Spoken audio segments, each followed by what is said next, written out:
made this post, right,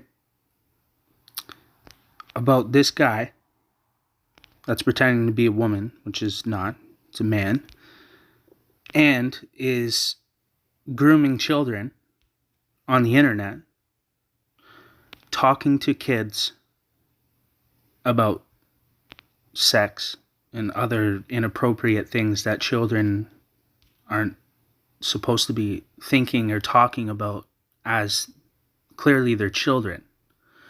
But this person, Jeffrey Marsh, thinks that it is appropriate and it's okay to even charge children and have them pay to join his Patreon.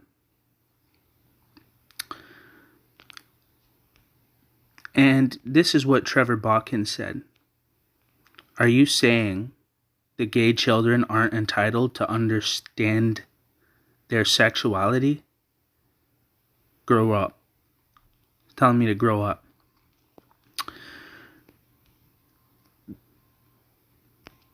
Okay. So, I can't even believe that. Okay, Trevor Botkin. There's something wrong with Trevor Botkin. There really is. There's something wrong with him. You can tell by his fake smile with his veneers that he has in his mouth that are fake, including, his fake personality, and the show that he puts on to raise millions of dollars around social issues and get free labor from university students and act like he's a hero doing some type of hero work. And he literally called his company Herowork. But really, he's there to capitalize and profit from these social issues like homelessness, the indigenous, addiction. He's never been homeless, but he's saying that he's been through addiction. Yeah, well, people that have been through addiction have usually been homeless at one point in their life. Not saying that everybody that has been through addiction has to be a homeless person, because I was a homeless person for 15 years and I didn't use drugs at all. So I understand the stigmas around that, right? Because everybody said, well, there's no way that you spent that long homeless and you weren't using drugs, which is the farthest thing from the truth. I have never used drugs. I've smoked weed, but when you say drugs to me is like Oxycontin, crystal meth, heroin, fentanyl, crack. Those are drugs, prescription pills that are abused, opioids and whatnot, pain pills. Those are drugs. But I understand the stigma around that, but I can still tell by looking at this guy that he's not from that life. He tries to put on this show, this act. He tries to look hard, you know what I mean? Hardcore or whatever. The guy's never even been homeless. He grew up in Victoria BC on a rock in the middle of the Pacific Ocean on an island in the suburbs. Okay, there's nothing gangster about that. There's nothing hard about that. You know what I mean? You grew up in the nicest place that you could have possibly grew up in, and you're trying to look like you got a mad face on. People would do anything to live in a place like this. It's the nicest, safest place to live in Canada. But you guys are, pussies, basically. And you apparently support pedophile culture and grooming of children from pedophiles and people that are, upside down, backwards, confused, and think that they're a woman when they're a man. So, I mean, I can't deny reality and just continue to pretend to live in this delusion, to not offend people that are going through this delusion. It's not right, for me to be oppressed and even by the law. But this raises some red flags with me because Trevor Botkin already kind of made some, let me think, some sexually inappropriate gestures towards me.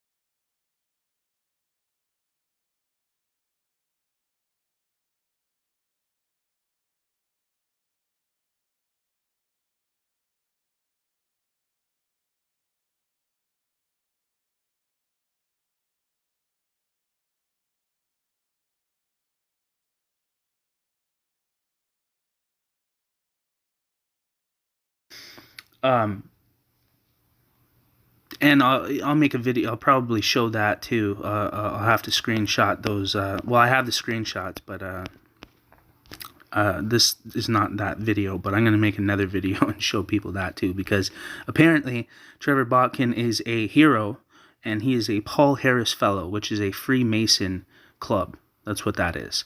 And apparently Trevor Botkin is a hero in the community. So we're going to see how much of a hero he really is, and, you know, the way that his brain thinks. Because, you know, you can kind of tell who the fakes are, you know, once you start to really look into it, you know.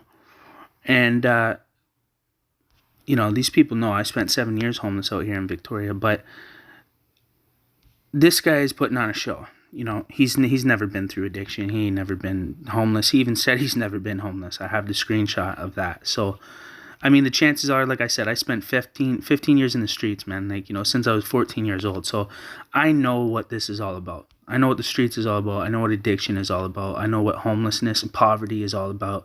And when you go through that for 15 years of your life and you grew up like that as a kid, you can see right through fucking guys like this. It's too easy. You know what I'm saying? He puts on a good show, you know, a good act, you know.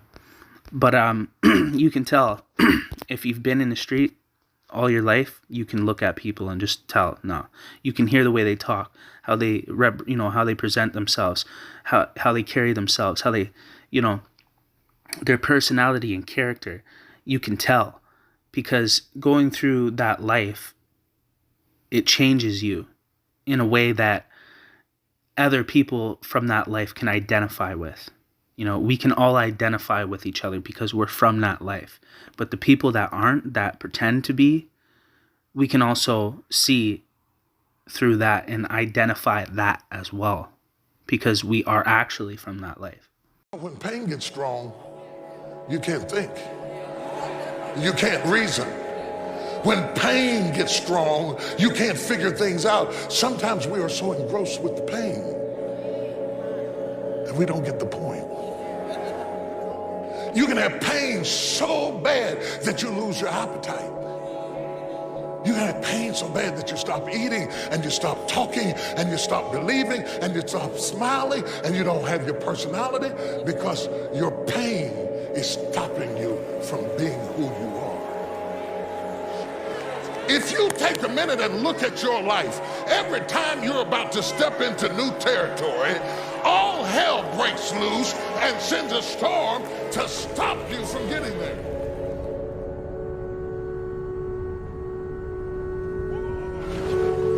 Sometimes horrible things happen to good people. Life isn't fair, and it can be heart-wrenching. And if you're having one of those dark days, it's okay. It's okay. It's okay to feel that darkness. When challenges and issues come back to back to back to back, and it seems like something is after me, something is attacking me, something is attacking my journey, look for the lesson in it all. You will grow through what you go through. The question is, are you willing to go through it? So it's easy to see the frauds, right?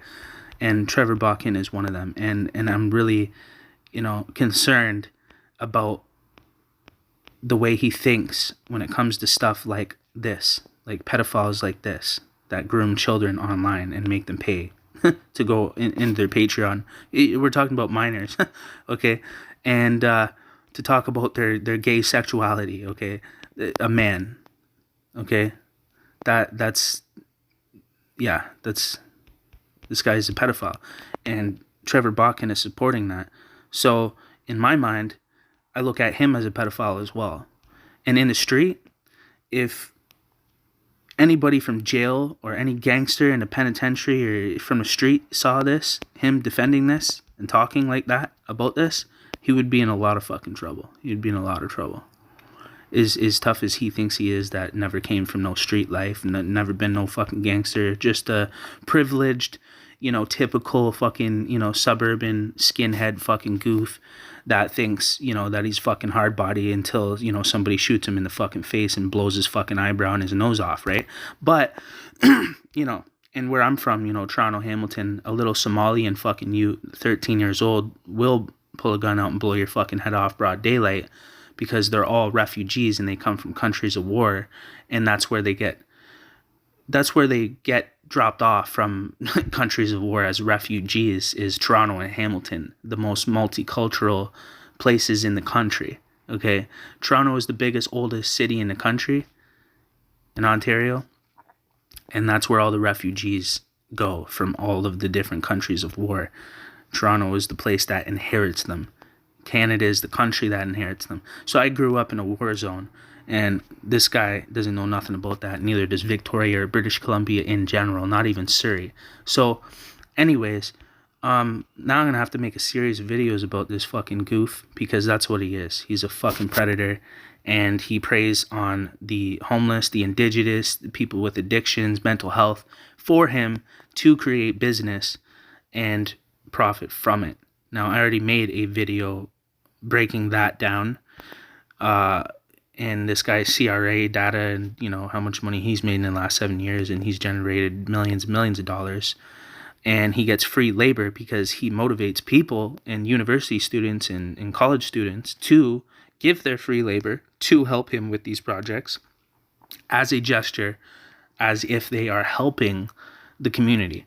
Now, it's cute and nice to see people building things and stuff like that, but the thing is that he will use social issues like homelessness, addiction, mental health, women in trades, indigenous. They ride these waves. They look for these social issues, and then they say, okay, well, let's do a project around that, and everybody will adore us for that, because we're going to look like heroes in the community for working with the indigenous and working with women in trades and working with addiction, and we're building houses in the or they're not building houses. What he was doing was he helped build the outside of the community center downtown. He helped build a kitchen in the Salvation Army. Apparently a $60,000 kitchen. That's what he said to me. Now, I've lived in the Salvation Army, and there's people, the dorms, there's 30 men per dorm in bunk beds getting eaten alive by bed bugs, and they're paying $600 a month to live there in the Salvation Army in Victoria, BC. But you guys are spending $60,000 to fix the kitchen up? For what? How is that helping the homeless people that are in the other room suffering? 30 men in one room jammed in there like cattle on kids' bunk beds with bed bugs, jail showers. It's disgusting. It was inhumane. And this is the richest place in Canada. These people make millions of dollars off of raising funds around homelessness, addiction, mental health, and put less than 1% towards the cause. And then the cause doesn't even directly or indirectly affect the marginalized people that the money was raised for in the first place. Okay? So this is what they do to make millions of dollars, right? They just leverage social issues and sensitive things, like the indigenous, right? The relationship between the people that stole their land, right, and pirated it, and the people that are originators of the land, right? Well, they exploit that too, right? These people are Nazis. They're friggin' skinheads. You think they care about the indigenous? No, they don't, bro. You know what I'm saying? They don't. Okay, and the indigenous know that too. I got lots of, native homies. You know what I'm saying? And we talk about this all the time, and we laugh at these fake, washed up, privileged white folks that have never even come from the hood where we come from. You know what I'm saying? And they're sitting there trying to act like they're our friends, and they care about us, wearing these orange shirts and all this stuff. Like, bro, like fake ass white people shit. You know what I'm saying? And we know that. You know what I'm saying? Like, we know that.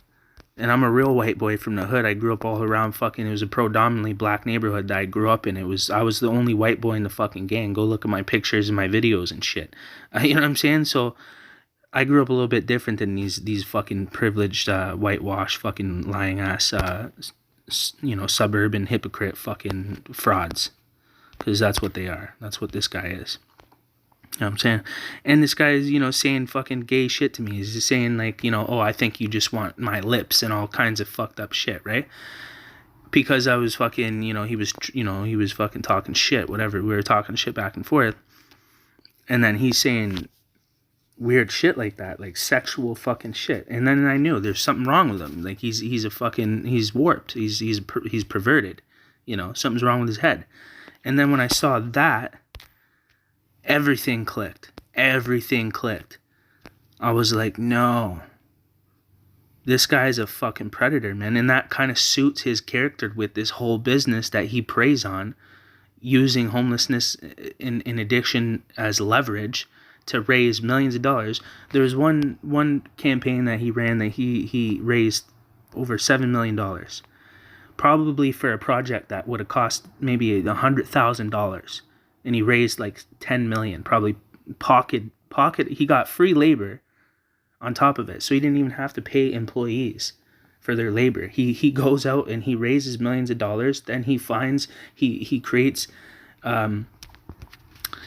He uploads these pictures and, makes himself look like a hero. And he's like, look at all the good work that we're doing and all this stuff, right? And then he'll go and advertise that and then pay for advertising slots from, news outlets and get himself on the news and push what he's doing for the community, right? Make himself look like a real good guy, a real good fella, real Pual Harris fellow. You know what I'm saying? Like, bro, like the whole thing is a fucking joke, right? And then he'll get the free labor, he'll raise millions of dollars, probably only have to spend, whatever, the bare minimum on materials and supplies. But the fundraising is covers all of that times like a million. You know what I'm saying? For $100,000 project, the guy raised $7 million. Where did the rest of the money go? He didn't pay for labor. You know what I'm saying? So, okay. And even if it, even if we move that away, there's other things, like I said, the $60,000 kitchen in the Salvation Army where they have 147 beds and they charge $600 a bed. If you add that up, it's over $88,000 a month. And you can go ahead and spend $60,000 to fix the kitchen, which doesn't do anything. Like, we don't care if the kitchen looks nice, bro. You know what I'm saying? The homeless don't care if the kitchen looks cool. That doesn't help us. You know what I'm saying? That 60 grand could have reconstructed that room and put dividers so that way there's not 30 men all in one dorm in kids' bunk beds. Okay? Living amongst each other. Because that's inhumane. It's like cattle. It's like animals, putting them in a farm. It's not really, it has a negative effect on your mental health when you're trying to overcome poverty and homelessness. And they know that, but they keep people deprived in scarcity and sick. The food makes you sick. They do everything they can to keep you homeless. The staff are abusive. They do anything to keep you homeless because they need to keep that capacity filled to keep their money going. That over $88,000 a month at the Salvation Army. They literally keep people homeless intentionally, so they have to rely on their services. So that way they can continuously get funding for their services to provide them, apparently. Okay, so that's what this guy is a part of. He's a part of an entire pyramid scheme network of other fraudulent nonprofits and organizations and charities that are committing fraud on a mass scale in a very calculated, organized, sophisticated manner that is also backed up by the law. And they're taking advantage of, legal tax loopholes and all kinds of things to develop wealth in other areas and assets. So, and all in the name of homelessness, mental health, and addiction. And you know what? When I was out there homeless, there was no help for anybody that was going through mental health. When I was out there homeless, there was no fucking help for anybody that was going through addiction. None at all. They'll help you. They'll give you a needle and give you some free fucking heroin and say, here you go. There was no recovery houses. There's fucking 2 in the city, and they're always full. But there's $500 million plus dollars generated a year in Victoria just for homelessness alone. But they don't even have fucking more than the same 3 shelters that are always full, that you're sleeping on a fucking mat on the concrete floor with with one blanket and no fucking pillow. You know what I'm saying? Like, it's just a bit less than the bare minimum. But they're raking millions of dollars. I already made a video about it. You can go look through my other YouTube videos and you can see what I'm talking about. Or you can look up victoriabcprofits.ca. That's my website. If it's down right now, it'll be back up soon. I'm just working on it right now. But this is what's going on here, man. And these people are Mason, Illuminati, elite, fucking rich, wealthy, bloodline predators. And now some of them are showing their actual true colors about what position who they are. And I already knew these guys were fucking goofy weird. Now that's really goofy weird. Now that's too much goofy weird. That's fucking, sex offender fucking type shit. You know what I'm saying? So, I don't understand why these people are all the same. They're all fucking weird, man. The CEO, Grant, Susan of our place, and fucking all these people are fucking weird, bro. And a lot of them are like, LGBT, but a lot of them are skinhead fucking, there's something going on. There's definitely something going on. There's a bunch of fucking predators involved in this industry around homelessness, addiction, and mental health in BC. Nobody is authentic. No organization or nonprofit or charity is authentic out here. They're all in it for the money. They're all in it to keep themselves paid and employed. And nothing of their efforts is doing anything significant to the marginalized communities they claim to serve, like the homeless, people going through mental health and addiction.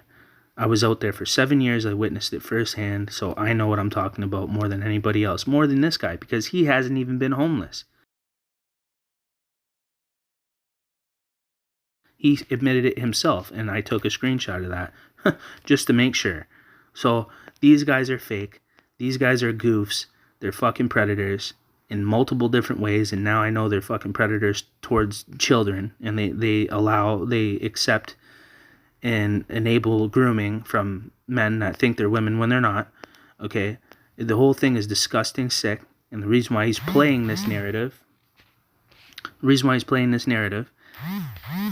is because he's probably going to use LGBT. He's probably going to help build one of their buildings or raise funds around LGBTQ. That's probably the next thing that he's going to do, because he's went from addiction, mental health, indigenous, Women's Day or whatever, Trades Day, whatever. Like he uses these things as narratives, So he'll, now he's going to, raise $10 million around LGBTQ to build a building in support of the LGBT or whatever, and then raise $20 million and then only spend $100,000 to do the job, and then get free labor from all the university students again, as he always does.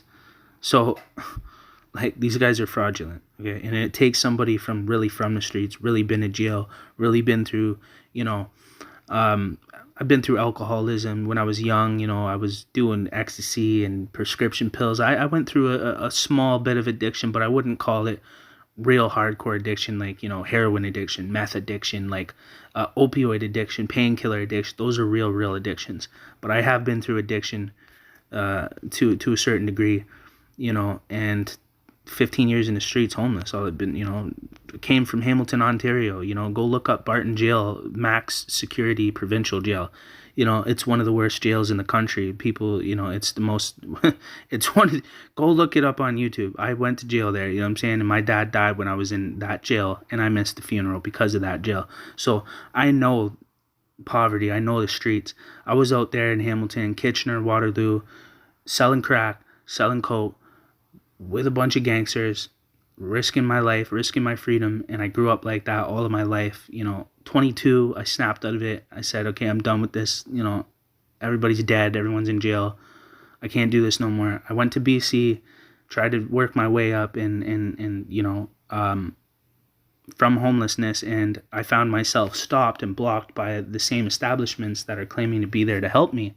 And they were so malicious and hostile and abusive to the homeless and to me. And I'm not a pussy. Like, you can't bully me. Like, I'll fucking beat you up, and I don't even care if you're gonna call the cops. I'll fucking I'll go to jail, get out, and beat you up again. Like, you know what I'm saying? Like, I don't give a fuck about that. You're not going to oppress me or bully me when I'm at my lowest. And that's what these people did. I couldn't believe people would work at a shelter with the homeless and be like that to them. Why would you even pick and choose that job then? Just to get your anger out on people because you know no one's going to believe these fucking homeless people and mentally ill and addicts? That's the culture in BC. It's fucking sick. It's predatorial shit all the way through. All of these charities, I've been to all of them. I couldn't even get a blanket in the middle of December when all the shelters were full. I went to every single one of them and asked for a blanket, and they're like, sorry, we can't do that. But Kool-Aid just generated $36 million in 2021. Our place did over $15 million in 2021. You know, the Salvation Army did over fucking, $10-20 million in 2021. The Coalition, millions of dollars. All in Victoria, but I can't get a blanket when I'm homeless. I couldn't even get a fucking piece of bread. So there's obviously something wrong, right? And you wouldn't know that unless you actually went through homelessness yourself to witness it for a long period of time and then see the attitudes of the people and the management and the people that work at these places. A lot of people quit because they can't believe that these places are being abusive, to the homeless, and they're there to try to help, and then they end up quitting because they see the culture that is taking place in this city. I've spoken to ex-employees of these organizations, and they're saying what I'm saying is true, and that's why they left. And that's why our place is constantly hiring, constantly. Every single minute I see a notification in my email from Indeed, our place hiring, because everyone's quitting. Because nobody wants to work in an environment like that with a sick management of sick people that are there to primarily profit and take advantage of the homeless. And they ain't doing nothing to help. They do small things. And then so they can say, see, look what we did. Look at what we're doing. See, we're doing the right thing. But they're spending a fraction of what they're actually generating. And that's why nothing is actually significantly changing. You know what I'm saying? But then they're going to lie on their charity data because Mark Bloomberg owns charity data and he's a lawyer in Toronto that defends nonprofits and charities if they get in legal trouble. So he's figured out every legal loophole to get a nonprofit or charity out of legal trouble, which means he knows how a charity and a nonprofit could get away with fraud legally and get away with it through his system that he built, which is charity data. Okay? That's how deep this shit goes. So they're all frauds. And they're committing fraud on a mass scale. And it's backed up by the legal system. And the guy that's controlling the legal system is a lawyer from Toronto. A well-known lawyer. Mark Bloomberg, go look him up. And he only deals with nonprofits and charities. And even on his website, if you're a nonprofit or charity and you get in legal trouble, we might be able to help you. Like, his whole goal is to, get you out of trouble. He doesn't care if you've broken the law, if you did something illegal. The lawyer's job is to defend your position, regardless if you're right or wrong. He gets paid to defend your position, So that's what he does. And that's what all these organizations like Our Place, Salvation Army, ARC, Coalition, they all go through charity data. And their data is lying on the expenditure side of things, and we all know that. But anyways, that's for another video. You guys can check out my other videos, but there's a lot wrong with these fucking people, man, and they need to get exposed, and I'm not letting my fucking foot off their necks.